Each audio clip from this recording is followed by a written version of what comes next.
पहली खबर जो है नशा मुक्त जम्मू कश्मीर बनाने के लिए जो मुहिम एलजी मनोज सिन्हा द्वारा छेड़ी गई थी उसको लेकर है। और बता दें कि जो एलजी मनोज सिन्हा द्वारा जो सांबा में रिबन कट किया गया था अंडर 19 क्रिकेट टूर्नामेंट प्रीमियर का, जो आईपीएल के तर्ज पर यहाँ पर टूर्नामेंट करवाई जाएगी, जिसमें 8 टीमें भाग ले रही हैं, यानी कि 8 टीमें इस टूर्नामेंट के लिए सिलेक्ट हुई थी। और अंडर 90 ये टूर्नामेंट होने वाली है। और इसमें जो रनर अप और विनर अप भी इनाम जो है एडमिनिस्ट्रेशन द्वारा यहाँ पर दिए जाएंगे। बात करें तो अलग अलग डिस्ट्रिक्ट से यहाँ पर टीमें जो हैं वो यहाँ पर भाग लेने आ रही हैं। और यहाँ पर जो पहला मैच है वो कल खेला गया था।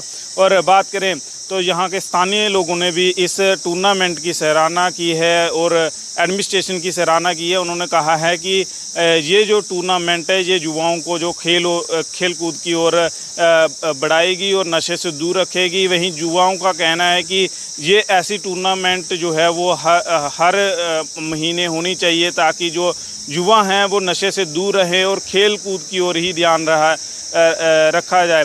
तो वहीं बात करें नशा तस्करों के ख़िलाफ़ भी काफ़ी कार्रवाइयाँ जो है प्रशासन द्वारा यहाँ पर की जा रही हैं। और ऐसी कई टूर्नामेंट जो है प्रशासन द्वारा ज़िला सांबा में, जम्मू में, कठुआ में यहाँ पर करवाई जा रही हैं, ताकि जो नशा है वो जड़ से जम्मू कश्मीर से ख़त्म हो पाए।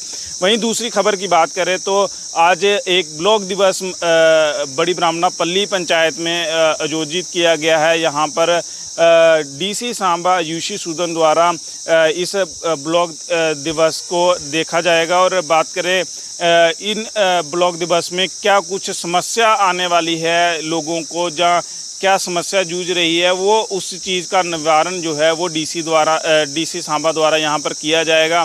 बात करें तो ये पल्ली पंचायत वही पंचायत है, यहाँ पर पीएम मोदी आए थे और ये नंबर 1 पंचायत बनी थी पूरी इंडिया में। और उसके बाद जो है यहाँ पर कई सारे उद्घाटन यहाँ देखने को मिले थे, चाहे वो बिजली को लेकर सोलर पैनल की हो, चाहे वो सरकारी स्कूल की हो, अलग अलग तरीके से पंचायत घर की जो इनॉग्रेशन यहाँ पर देखने को मिली थी। हालांकि कोई समस्या मेन नहीं यहाँ पर दिखेगी, मगर जो भी समस्या यहाँ पर होगी वो डीसी सांबा द्वारा यहाँ पर मौके पर ही हल की जाएगी। न्यूज़ 18 नेटवर्क की तरफ से लक्ष्मण शर्मा, सांबा।